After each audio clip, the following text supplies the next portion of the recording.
神羅転生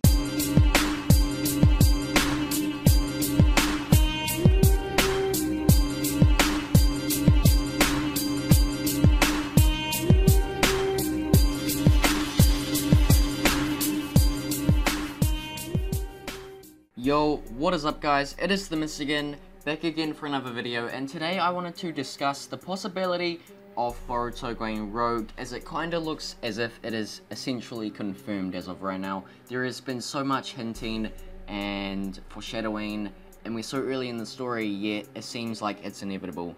And that's what we're going to talk about right here, right now, so let's get into it. So, with the new ending of the Boruto series, being ending 4, there was a lot of interesting stuff and a lot of symbolism that was hidden throughout the entire ending, throughout the entire scene, and it was honestly, I did say I was going to make a video about it, and I have been busy recently, but I am back, and the episode review will be out tomorrow, obviously when the episode comes out, but let's get into this video nonetheless.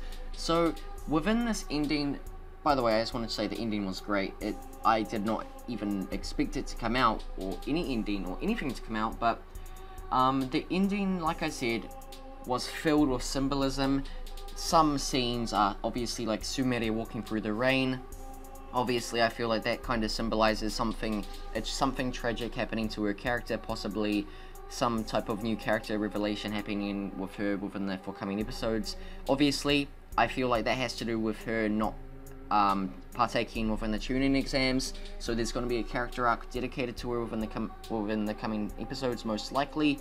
Otherwise they wouldn't have done that, but that's just a possibility. But obviously today I wanted to talk about something different, and there okay, so within the ending, I'm just watching it right now, and it's honestly pretty insane to look at, because I didn't really notice it at first. Boruto literally puts his headband, his ninja headband, right down in front of his family, like in front of his family pictures, and this kinda literally just makes me fully believe that Boruto is gonna go rogue. Like, I don't know what more this could symbolize. It's literally symbolizes Boruto leaving his family and leaving the village. The same thing happened with Sasuke, if you don't remember. Sasuke literally, before he left the village, he obviously, you know, before he left the village, he had one final look at the pictures that he had in his house that were him with Team 7, with Kakashi, Naruto, and Sakura, and then he left. And this really looks similar to that. Otherwise, I do not know why they're showing Boruto just putting his headband down, because there is something so impactful about the headband in the Naruto universe. The headband literally represents you as a ninja. It represents what you are, it represents what you protect, it represents what you stand for. So when you see someone put that down, when you see someone scratch that and put, you know, mark yourself as a rogue ninja or anything like that, when you leave your headband behind, that's like you putting down your role as a ninja. That's like you leaving behind everything that you essentially are supposed to work for in this world when you are a shinobi, because when you're a shinobi, that headband literally is you. You are that headband. That embodies everything that you are. So when I see Boruto put this down in front of his family, it's him saying goodbye to his family. It's him having one last look at who he once was and acknowledging who he now is, and essentially just saying goodbye to his family. But what could possibly make Boruto turn out this way? There are many things, and within the ending we also saw Boruto's back turned to the village while it was being destroyed. But this kinda implies to me, the way he looked in that scene was utter sadness, meaning that he didn't leave out of hatred, he didn't leave like Sasuke did for a pure goal to rub. Like Sasuke, he didn't care about the leaf at all when he left, but you can tell with Boruto's sadness on his face, it definitely seems like Boruto definitely regrets and definitely cares for the village still, and he's just filled with utter sadness at what has happened. But so the way I see it is like this. I think that potentially he has left in order to protect the village, similar to how Itachi was forced to kill the Uchiha clan in order to protect his little brother, in order to protect the leaf. Boruto, maybe Kara are going to blackmail him, threaten him, that Boruto must leave the village and come with them. Otherwise, they are gonna launch a full-scale attack on the Hidden Leaf. And maybe Boruto just implies with that. Why? Because he's a naive child, and it would be the logical thing for him to do, because he does care about everything that he has. And if you remember one of my last videos, I actually talked about how Boruto is someone who has everything, but he's going to end up losing everything also. So this kind of ties into that. Boruto cares so much about what he has, and he does not want to lose it, but unfortunately, he ended up losing it anyway, and that can be seen in the scene where the village is being blown up with Boruto's back turned to it. It kind of also implies that well, like I just said, he has his back turned to the village. Obviously, this means that he's shunning the village, he is ignoring the village, he is ignoring all that he cares about. And obviously the headband is symbolic, but the village itself is very symbolic in a way, because that represents your entire family, that represents where you come from, that represents your friends, your relationships, it represents your place where you were born, where you became the person that you're going to be.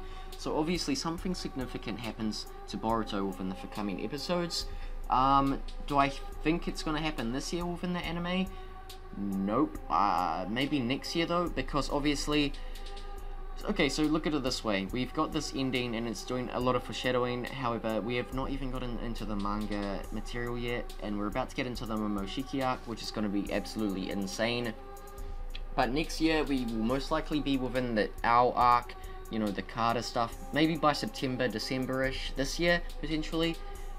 But honestly, I do not see anything significant happening to Boruto's character in terms of him going rogue this year. Because, you know, we've obviously got the tuning exams and the Momoshiki arc to go.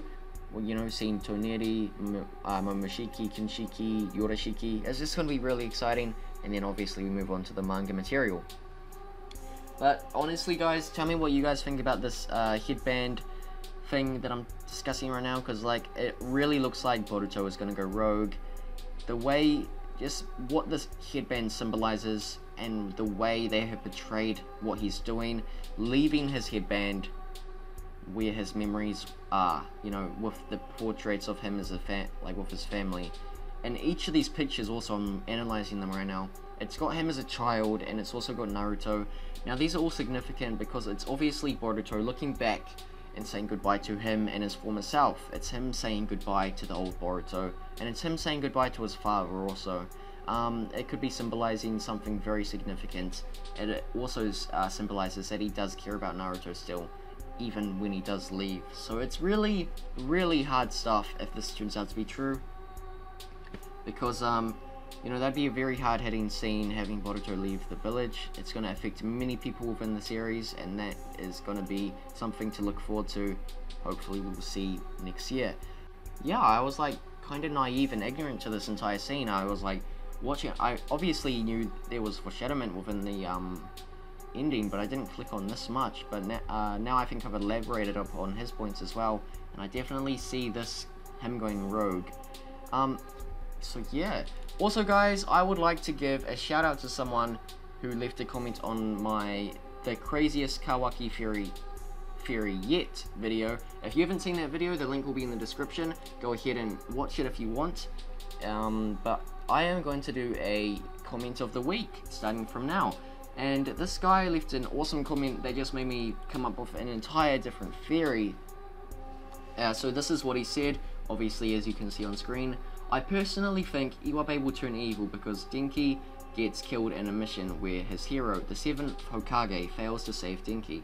If you notice, Iwabe looks up to the 7th Hokage with such respect. His best friend, Denki, Prop dies, so Iwabe adopts a part of Denki's name and a part of the organization he joins, thus Kawaki is born. Now, this comment is just pure genius concerning the theory that I created. Honestly, this is a very good theory, dude. Honestly, like, it made me think. Imagine the scene. Like, Jigen or Kashinkoji is talking to Iwabe, and he's like, Iwabe, we have a job for you to do, blah, blah, blah. And then Iwabe's just like, don't call me by that name. I am no longer Iwabe, I am Kawaki. That'd just be so cool, but it's obviously just probably not going to happen. But awesome comment, dude. You definitely deserve the comment of the week. Thank you guys for watching. I hope you enjoyed. Be sure to subscribe if you did. Let me know what you think in the comment section below, because I'd love to hear your opinions. And I'll see you guys in the next video, which will be tomorrow, and it will be the review of the 41st episode. See you later, guys. Peace out.